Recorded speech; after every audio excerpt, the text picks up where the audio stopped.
سلطان محمود غزنوی کا ایمان افروز اسلامی واقعہ بت شکنی کا عزم سلطان محمود غزنوی کا شمار اسلام کے ان عظیم فرما رواؤں میں ہوتا ہے جنہوں نے نہ صرف اپنی حکومت کو وسیع کیا بلکہ اسلام کی سربلندی اور دین حق کی تبلیغ کے لیے بے شمار قربانیاں دیں۔ ان کی زندگی جہاد، عدل، تقوی اور اسلام سے محبت سے عبارت ہے۔ ان کا ایک واقعہ جو صدیوں سے مسلمانوں کے ایمان کو تازہ کرتا آ رہا ہے وہ سومنات کے بت خانے کی فتح اور بت شکنی کا ہے۔ سومنات کا بت خانہ برصغیر میں گجرات کے علاقے میں سومنات ایک نہایت مشہور ہندو مندر تھا۔ یہ مندر نہ صرف ہندوؤں کی مذہبی عقیدت کا مرکز تھا بلکہ دولت کا خزانہ بھی تھا۔ ہزاروں کی تعداد میں ہندو سومنات کے درشن کے لیے آتے، نذرانے چڑھاتے اور وہاں کے پجاریوں کو بے شمار مال و دولت دیتے۔ اس مندر میں ایک عظیم بت نصب تھا جسے سومنات کہا جاتا تھا۔ ہندو عقیدے کے مطابق یہ بت ان کے دیوتا کا مظہر تھا اور اس کے سامنے جھکنا ان کے دین کا اہم رکن تھا۔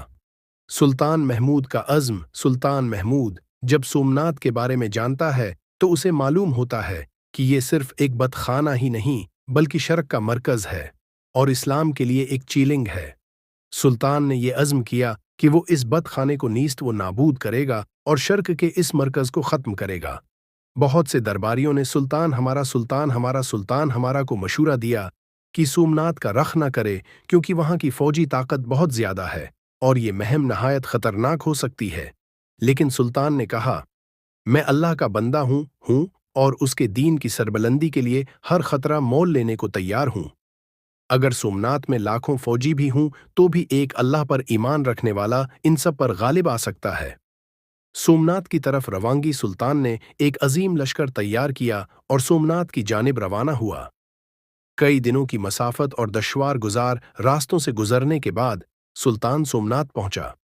مندر کے دروازے بند تھے اور ہندو راجا نے اسے کھولنے سے انکار کر دیا۔ ہزاروں کی تعداد میں ہندو سپاہی مندر کے دفاع کے لیے موجود تھے، لیکن سلطان کے جذبہ توحید نے اسے پیچھے نہ ہٹایا۔ ایک سخت اور خونی جنگ ہوئی جس میں ہزاروں ہندو مارے گئے اور آخر کار سلطان نے سومنات کے قلعہ میں داخل ہو کر اس مندر پر قبضہ کر لیا۔ جب سلطان مندر کے اندر پہنچا تو اس کی آنکھوں نے دیکھا کہ وہاں ایک بہت بڑا بت رکھا ہوا ہے جس کے سامنے ہزاروں لوگ سر جھکاتے تھے۔ بت سونے، چاندی اور قیمتی پتھروں سے سجا ہوا تھا۔ بت شکنی کا لمحہ سلطان نے جیسے ہی بت کو توڑنے کا حکم دیا تو ہندو پجاری گھبرا گئے۔ وہ سلطان ہندو پجاریوں کے گھر گئے اور بت کو توڑنے کے لیے ہندو پجاریوں سے مشورہ کیا کہ قدموں میں گر پڑے اور کہنے لگے، آئے بادشاہ، یہ بت ہمارے لیے سب کچھ ہے، اسے نہ توڑو، ہم تمہیں اس کے بدلے میں خزانے سے بھر دیں گے، سونا، چاندی، جواہرات، جو تم مانگو گے دیا جائے گا، بس یہ بت سلامت رہنے دو۔ سلطان محمود نے یہ سن کر کہا، محمود بت فروخت کرنے نہیں آیا، بت توڑنے آیا ہے۔ یہ وہ جملہ تھا جو سلطان کے دل میں راسخ ایمان کی گواہی دے رہا تھا۔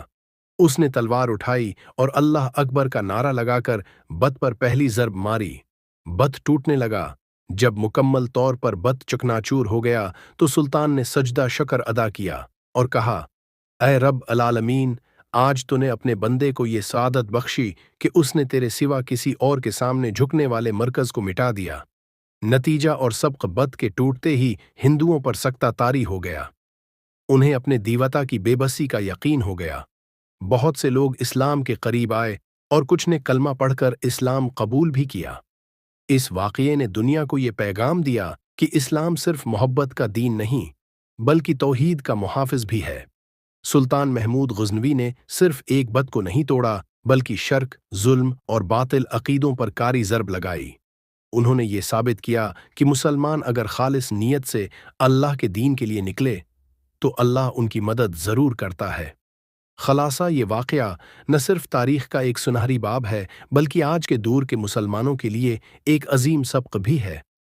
ہم دیکھتے ہیں کہ سلطان محمود کو دنیا کی دولت سے زیادہ توحید کی عظمت ہے عزیز تھی۔ وہ اقتدار یا خزانے کا بھوکا نہیں تھا بلکہ اللہ کی رضا چاہتا تھا۔ آج ہمیں بھی اپنے دلوں میں وہی جذبہ پیدا کرنے کی ضرورت ہے، سچائی کے لیے کھڑا ہونا، باطل سے ٹکرانا اور اللہ کی رضا کو دنیا کی ہر چیز پر مقدم رکھنا۔ اگر آپ چاہیں تو میں اس واقعے کو مختصر ویڈیو اسکرپٹ میں بھی ڈال سکتا ہوں۔ کیا آپ دلچسپی رکھتے ہیں؟